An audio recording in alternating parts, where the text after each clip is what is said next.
एक जज साहब अपने रिश्तेदार के अंतिम संस्कार में जा रहे थे कि रास्ते में चौराहे पर एक दरोगा जी उनके गाड़ी को रुकवा लेते हैं और चालान बनाने लगते हैं। जब दरोगा जी चालान बना रहे थे तो जज साहब बाहर निकल के आते हैं और कहते हैं कि तुम आखिर मेरा चालान क्यों बना रहे हो? आखिर क्या दिक्कत है? जैसे ही जज साहब ने इतना पूछा दरोगा से, दरोगा ने उन्हें एक थप्पड़ जड़ दिया। बीच चौराहे पर दरोगा ने जज को जब थप्पड़ जड़ा तो जज साहब ने ऐसा कुछ किया कि सुनकर आपके भी रोंगटे खड़े हो जाएंगे। घटना उत्तर प्रदेश के कानपुर की है, जहां पर एक अनुज नाम का लड़का रहता था। 2 साल की उम्र में ही उसके पिताजी गुजर गए थे। अब उसकी माताजी जो है उसको पालने का जिम्मा संभाली थी। उसके पिता जो थे वह भी एक वकील थे। पिताजी के गुजरने के बाद में उसका सारा ध्यान उसकी माता ही रखती थी। उसकी माँ ने एक जो है चाय की दुकान खोली, जिससे घर का खर्च और अनुज की पढ़ाई का खर्च भी उसी से निकलता था। समय धीरे-धीरे बीतता गया, अनुज बड़ा हो गया और जब वह कुछ करने लायक हो गया तो वह भी अपने माँ के कामों में हाथ बटाता था। वह पढ़ने में बहुत अच्छा था और पढ़ाई भी करना चाहता था। जब भी कोई बात होती थी तो उसकी माँ बोलती थी कि तुम अपने पिता पर गए हो। जैसे तुम्हारे पिताजी थे वैसे ही स्वभाव तुम्हारा है। कई बार यह बात सुन चुका था अपनी माँ के मुँह से। एक दिन वह जब अ, उसकी माँ ने बोला कि तुम अपने पिता पर गए हो, तुम्हारे पिताजी का भी स्वभाव ऐसा ही था। तब वह पूछने लगा कि माँ, जब पिताजी इतने अच्छे थे, एक वकील भी थे, तो हम लोग आज इतना गरीब क्यों हैं? तब उन्होंने बताया कि तुम्हारे पिताजी जो है बहुत ही दयालु किस्म के इंसान थे।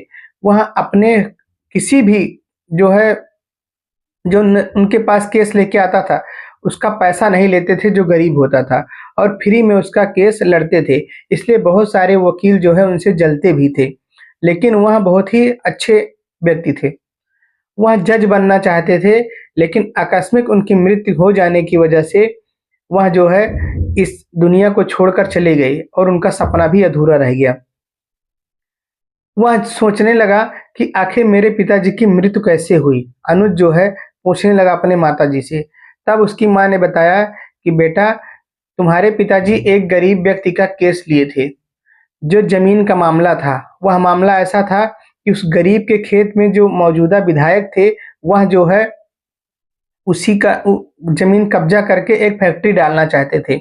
वह केस तुम्हारे पिताजी को मिला, वह गरीब का केस बहुत निर्भग्न होकर लड़ना शुरू कर दिए। उसे बहुत धमकियाँ तुम्हारे पिताजी को मिली, लेकिन उसके बावजूद भी उस गरीब का वह केस लड़ने के लिए तैयार हो गए। और जो है जब केस लड़ ही रहे थे, केस फाइनल ही होने वाला था कि उस विधायक ने जो है तुम्हारे पिताजी का एक्सीडेंट करवा दिया और तुम्हारे पिताजी इस दुनिया से चले गए। यह बात सुनकर वह बहुत आग बबूला हो गया और वह जो है अपने पिता के सपनों को पूरा करने की प्रतिष्ठा ठान लेता है और उनका बदला भी लेने के लिए। इसके बाद में वह जी जान से मेहनत करने लगता है और वह जो है बीए कंप्लीट कर लेता है। इसके बाद में एलएलबी कंप्लीट कर लेता है। एलएलबी करने के बाद में वह कचहरी में ही एक वकील के पास प्रैक्टिस करना शुरू कर देता है और प्रैक्टिस करते-करते वह जो है वकील बन भी जाता है और वह जो है जज की जो है फॉर्म भरता है और वह जज बन भी जाता है। जब वह जज बन जाता है तो उसकी माँ को बड़ा गर्व होता है कि आज हमारा बेटा जो है हमारे पति के सपने को साकार कर दिया।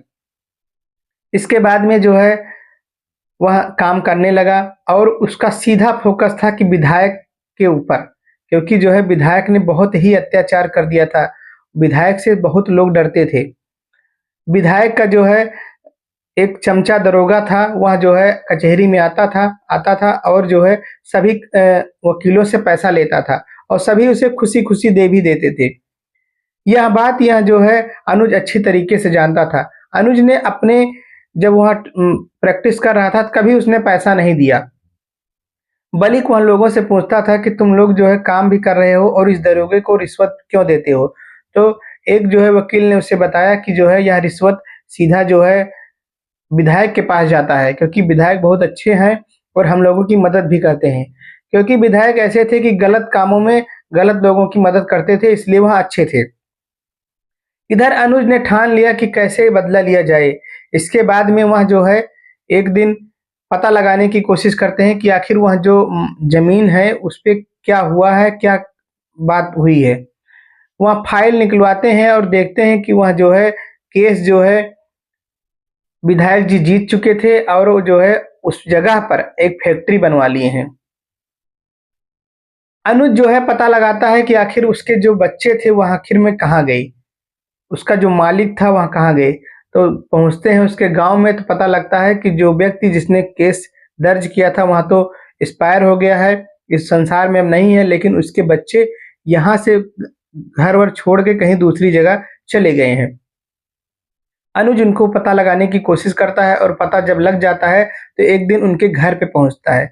अब घर पे पहुँचने के बाद में बताता है, सारी घटना को बताता है, कहता है कि मैं जज हूँ और तुम्हारे पिताजी जो केस लड़ रहे थे वह मेरे पापा के पास में ही था। अगर तुम फाइल पलटवाना चाहो तो मैं तुम्हें वहाँ केस जितवा दूँगा, क्योंकि तुम्हारा सही है, सत्य है तुम्हारा, गलत विधायक जी कर रहे हैं। लेकिन जो है वह लोग कहते हैं कि अगर मैं विधायक से पंगा लूँगा तो विधायक मुझे जो है जान से मारने की धमकी देगा। अभी भी वह व्यक्ति था, भले ही विधायक नहीं था लेकिन अभी भी वहाँ था, क्योंकि इस घटना को लगभग 20-22 साल बीत चुके थे। उसके बाद में जो है जज कहते हैं नहीं, तुम कोशिश करो, उसके बाद में देखा जाएगा, जो होगा हम हर संभव तुम्हारी मदद करेंगे। बार-बार कहने पर जो वहाँ परिवार वाले थे वहाँ तैयार हो जाते हैं और केस को जो है रीओपन कर देते हैं। केस को रीओपन करने के लिए जो है जज जो अनुज था वहाँ अपने ही एक मित्र को वकालत के लिए खड़ा करता है, केस लड़ने के लिए खड़ा करता है और सारी जो है पैरवी उसी को करनी थी। इसके बाद में उस केस की तह तक जाया जाता है, सही क्या है, गलत क्या है, सारे की अच्छे से जाँच होती है, छानबीन होती है। छानबीन होने के बाद में पता चलता है कि यह अवैध रूप से फैक्ट्री बनी हुई है। यह जो है फर्जी कागज़ थे, जो ज़मीन के कागज़ विधायक ने बनवाए थे, सारे कागज़ फर्जी थे। इसके बाद में जो है जब केस कोर्ट में पहुँचता है, तो कई महीनों बाद जो है उस केस को जो है जीत लेते हैं, वहाँ गरीब परिवार जीत जाता है और जीतने के बाद में वहाँ फैक्ट्री उनके नाम हो जाती है और ज़मीन भी उनके नाम हो जाती है। इधर विधायक बहुत परेशान था, वहाँ सोच रहा था कि कैसे-कैसे इसको जो है गिराया जाए, बदला लिया जाए इसका। उसके बाद में एक दिन जो है जब वहाँ जा रहे थे अपने रिश्तेदार के अंतिम संस्कार में जज साहब, तो वही दरोगा जो विधायक का बहुत ख़ास था, उसने ही जो है जज साहब को रोक लिया, क्योंकि वह जानकर रोका था, उसको पता था कि यहाँ जज साहब हैं, लेकिन उसने जो है विधायक के कहने पर यह सारा काम कर रहा था, क्योंकि विधायक उसे रिश्वत देता था और उसके इशारे पर दरोगा काम करता था। वहाँ जो है उनको रोक लेता है, रोकने के बाद में उनका ज़बरदस्ती चालान करने लगता है। इस पर जो है जज साहब पूछते हैं, जो अनुज थे वो पूछते हैं कि तुम मेरा चालान क्यों बना रहे हो? तो वहाँ कहता है कि मैं चालान बनाऊँगा, आप जो है गाड़ी में सीट बेल्ट नहीं लगाए हो, आप जो है ज़्यादा लोग बैठे हो, उसमें सिर्फ़ 2 ही लोग बैठे थे और सीट बेल्ट भी लगी थी, लेकिन वह ज़बरदस्ती का चालान बना रहा था। जज साहब ने कहा, तुम गलत कर रहे हो, तुम्हें ऐसा नहीं करना चाहिए, तुम सरकारी आदमी हो, तुम्हें इस तरीके से कानून नहीं तोड़ना चाहिए। लेकिन वह नहीं मानता है और जैसे ही ये सारी बातें जज साहब ने बोला था, उसने तुरंत एक थप्पड़ जो है जज साहब को जड़ दिया। जैसे ही भरे बाज़ार में जज साहब को दरोगा ने थप्पड़ मारा, तुरंत जज साहब ने एक्शन लिया और तुरंत जो है वहाँ के जो एसपी साहब थे उनको फ़ोन किया। जब उनको फ़ोन किया तो वहाँ पे गाड़ियों की लाइन लग गई। जितने भी एसपी के साथ पुलिस वाले थे सब तुरंत वहाँ पे पहुँच गए और पूरी घटना को जानने लगे। फिर बाद में पता चला कि जो है यह विधायक के कहने पे कर रहा था। उसको तुरंत बर्खास्त कर दिया गया और जो है जेल में डाल दिया गया। इधर जो है विधायक जो था वहाँ और भी व्याकुल हो गया, वहाँ सोचा कि मेरा प्लान तो अब और भी फ्लॉप हो गया। वहाँ उनको मारने की साजिश करने लगा। लेकिन इधर जो है जो जज साहब थे, इन्होंने सारी फाइल कंप्लीट कर ली थी और एक ईमानदार दरोगा को सौंप दिया, जाके तुम उसे गिरफ्तार कर लो। इधर जो है विधायक गिरफ्तार हो जाता है, क्योंकि उसके ऊपर बहुत आपराधिक मामले थे। वहाँ गिरफ्तार हो जाता है और उसे ला करके थाने में बंद कर दिया जाता है। केस चलती है, केस चलने के बाद में वहाँ जो है केस भी हार जाता है और उसे आजीवन जो है कारावास हो जाता है। इधर जो गरीब परिवार था वह एक दिन जज के घर पे आता है और शुक्रिया अदा करता है। कहता है कि अगर आप नहीं होते तो यह ज़मीन तो हम लोग भूल ही चुके थे। अब हमें इस जीवन क्या हमारे बाल बच्चों के जीवन में भी यह ज़मीन हमें नहीं मिलती, लेकिन आपकी वजह से हमें यह ज़मीन मिली है। तो वह कहता है, अनुज कहता है, इसकी वजह मैं नहीं हूँ, इसकी वजह मेरी माताजी हैं। उन्होंने मुझे प्रेरणा दिया और इस तरीके का काम करने के लिए बोला और उन्होंने हौसला दिया कि उनकी बदौलत मैं आज यहाँ जज बना, जिससे तुम लोगों का भला कर पाया। आप लोगों को यह कहानी कैसी लगी हमें कमेंट में ज़रूर बताएं। अगर आप हमारे चैनल पर नए हैं तो चैनल को लाइक करिए, शेयर करिए और सब्सक्राइब करिए। धन्यवाद।